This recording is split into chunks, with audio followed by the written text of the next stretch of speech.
proyecto, el programa SPSS está activamente participando para diseñar la muestra, para seleccionar la muestra, para el análisis de datos, para el construir de datos y para elaborar el reporte. ¿Cómo el SPS nos va a ayudar a elaborar el reporte? Cuando nosotros escribimos el informe, digamos en Word, y queremos transportar el procesamiento de datos que hemos realizado con SPSS, lo que sabemos es exportar lo que está en el SPSS haciendo un clic con el pie derecho en el documento. Ya hemos visto los pasos para exportar ese documento y pegarlo en el Word y luego enseñarlo, editarlo, mejorarlo, etc. Entonces, en el reporte también está el SPSS participando. Esto es un diseño del libro, que al final lo tengo como referencia. Veamos cuál es la diferencia, o si hay diferencias con el método de investigación cualitativa. El caso cuantitativo.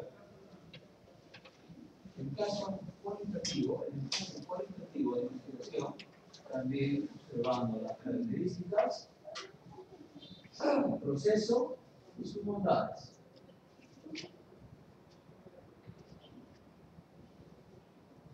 Características: explora los fenómenos en profundidad.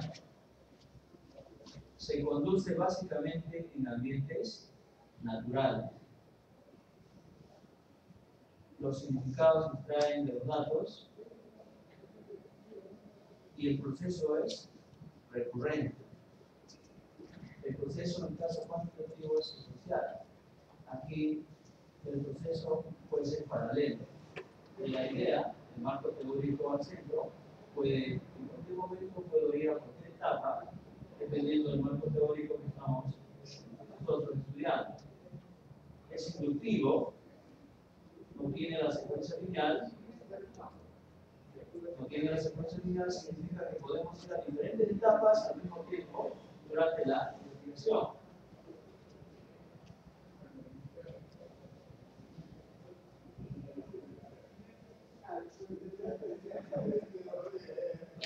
Los significados, las características, los significados extraen los datos. Y por aquí hay algo que me llama la atención, que lo dice el autor: no se fundamenta en la estadística.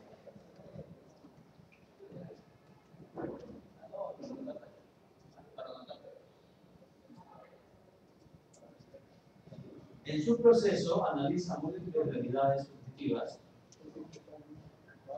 en las bondades y en profundidades de significados, riqueza interpretativa, amplitud, contextualiza el fenómeno.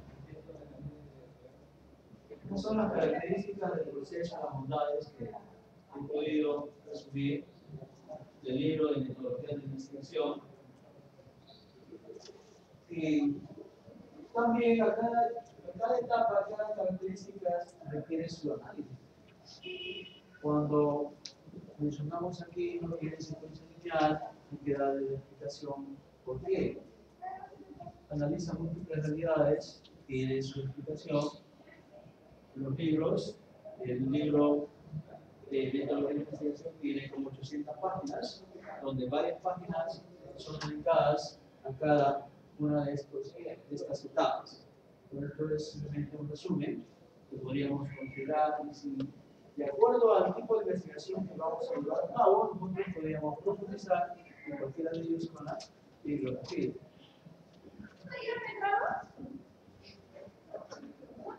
Profesor, buenas tardes. ¿Puedo hacer? Sí. ¿Cuál es su punto de vista respecto a esa característica de la investigación cualitativa sobre no se fundamenta en estadística? Si se basara en estadística, tendría que ser una reseña histórica de datos estadísticos respecto a la investigación del pasado. Datos estadísticos como datos históricos en el tiempo. Eso es cuando no se basa en los datos históricos, por ejemplo, en las finanzas, por ejemplo, en la bolsa de valores, los inversionistas están al tanto de sus inversiones a cada momento. Y ellos, para poder invertir o comprar o vender en cualquier instante, tienen un fundamento. Ellos miran la historia de ese activo en el pasado. Entonces, tienen sus estadísticas, sus resultados, el comportamiento de ese activo. Eso sería el fundamento de la estadística. Pero aquí no se fundamenta en los datos históricos, estadísticos, de una variable que estudio.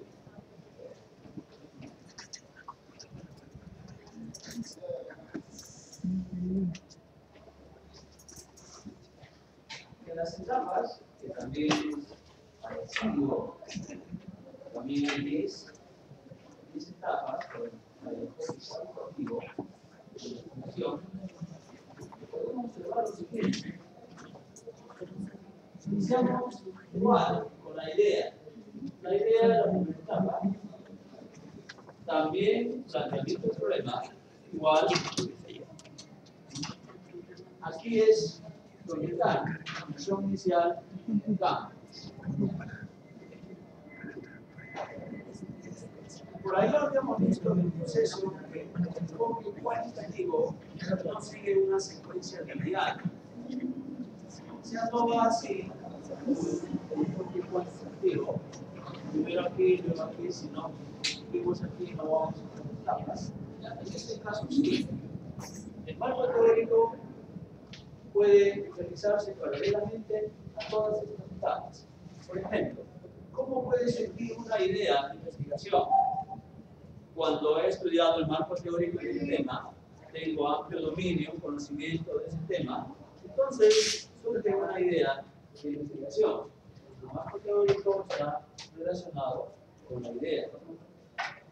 Para plantear el problema, debo conocer el marco teórico. ¿Cómo puedo plantear un problema si no conozco el marco teórico? Entonces, aquí todo funciona de manera paralela. La concepción, los datos estadísticos están también relacionados con el marco teórico. La interpretación de resultados también viene de la herramienta del marco teórico. Nosotros entendemos que el marco teórico es un conjunto de conceptos relacionados con el título del tema que estamos investigando.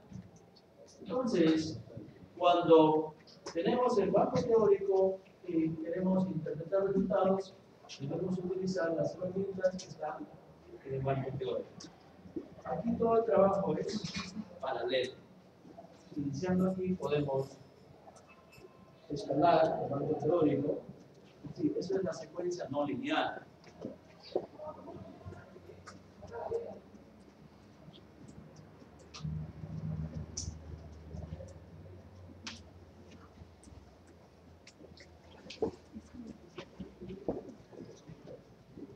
Y algo muy importante, después de los dos enfoques, del cuantitativo y cualitativo, el investigador se sitúa de la siguiente manera. Hay dos mundos en cada uno de nosotros. El mundo interior, el que pensamos, el que nos imaginamos, nuestra idea, nuestra concepción, y el mundo exterior, la realidad. Entonces, pensando en esas dos realidades, el subjetivo y el objetivo, nosotros podemos analizar que una investigación tiene su implicancia. Por ejemplo, aquí tenemos una realidad subjetiva en el interior de nosotros, en el interior del investigador. Y por aquí está la realidad objetiva, que es el mundo real, afuera, que es de nosotros. Entonces, en nuestro subjetivo, en nuestro razonamiento, nosotros planteamos hipótesis, creencias. Suponemos que una teoría que nosotros planteamos es cierta, la hipótesis. Si lo que hemos supuesto a través del desarrollo de la investigación se verifica con la realidad, entonces el fenómeno coincide el fenómeno del mundo real coincide con lo que nosotros habíamos supuesto, entonces la teoría se acerca. Es vana. Eso es debido a la coincidencia entre la hipótesis y el mundo real. Eso tendría que demostrar. Por ejemplo, actualmente en la física cuántica, la física moderna, los físicos sustentan que nosotros no vivimos en 3 dimensiones, como caminamos diariamente, ¿no? Estamos en 3 dimensiones, largo, ancho, alto, y en 3 dimensiones del espacio, y el tiempo sería la 4ª dimensión. Pero actualmente los físicos, en la física cuántica, sustentan que nosotros vivimos en 11 dimensiones. Pero para el ser humano no tenemos los sentidos que podemos detectar las otras dimensiones. Y solamente podemos ver y palpar el mundo en que vivimos. Pero ¿qué pasa con esa teoría? Eso le llaman la teoría de cuerdas en la física. Esa teoría aún no está demostrada. Para que sea válida tiene que experimentarse. Y no se puede experimentar.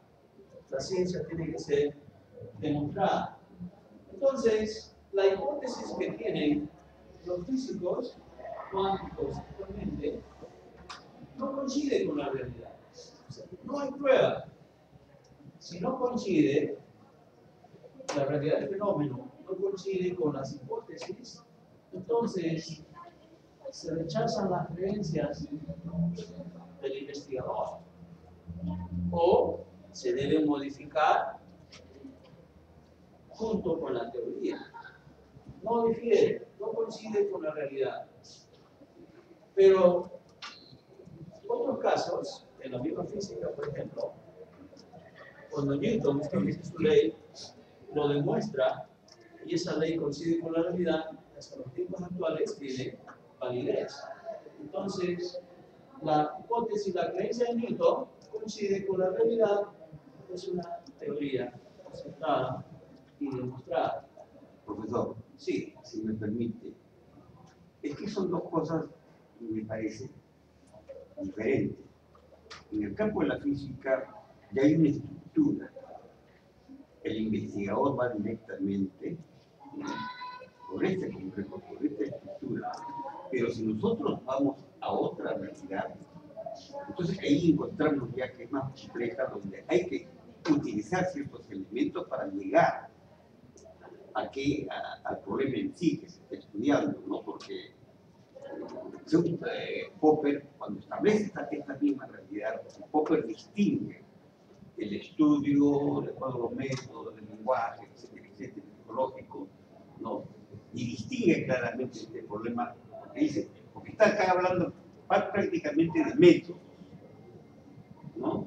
Entonces, una cosa es la estructura y la otra es compleja. Y entonces cuando nace Savage en 1930, la parte subjetiva, que es mi parte de creencia, yo creo que esto debe ser así.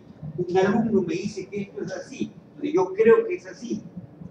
Ahí no necesito ya tomar esta parte del proceso. Por eso yo quiero, a ver, por favor, quiero ganar con usted conocimiento de esta parte. La creencia que tiene una persona tiene que coincidir con la realidad y ser aceptada por todos para que tenga validez general, se convierte en una ley. Y eso ocurre en todas las ciencias. Ocurre en la psicología, en la economía, en los modelos de economía que hay, que son aplicados en la realidad y contestan con cierto margen de error, pero vale.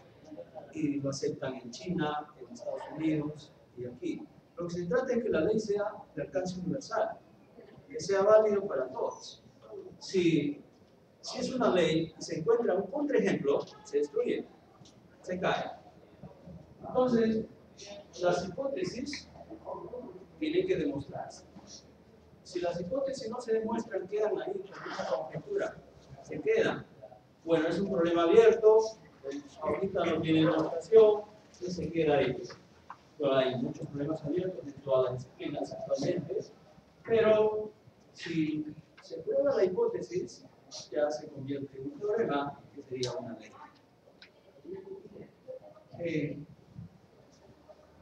Bueno, ahí hay bastante tema también para discutir, es muy interesante, pero sí, cuando nosotros hacemos un trabajo de investigación, cada uno de ustedes tiene su inquietud, están haciendo su trabajo, y lo que quisieran es que su trabajo tenga validez no solamente en el Perú, que su trabajo tenga validez en todo el planeta.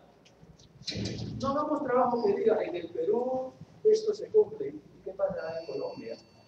¿Será lo mismo? Entonces, para que un trabajo sea universal, para hacer una publicación en una revista indexada, pues tiene que ser un trabajo de alcance general. Lo que siempre queremos nosotros es, quisiéramos que los trabajos de investigación sean inéditos, sean originales. Si elaboramos trabajos inéditos, originales en las universidades, ya la acreditación está hecha. Porque cuando la universidad hace su investigación, hace sus publicaciones, crea conocimiento para resolver los problemas sociales, los problemas científicos, tecnológicos, la universidad está acreditada, porque responde a las expectativas del mundo social. Entonces, siempre quisiéramos hacer investigaciones originales, como lo hacen a veces, muchas veces. Entonces, para resumir, tenemos 3 enfoques de investigación: el cuantitativo, el colectivo y el mixto. Cada uno tiene sus características y sus ventajas y desventajas. Ninguno de ellos es el mejor o el peor, depende de la investigación. Y nos juntamos enfrente de la realidad para nosotros plantear unas hipótesis y luego probar y mejorar. Relacionando la investigación con la estadística. La estadística es un proceso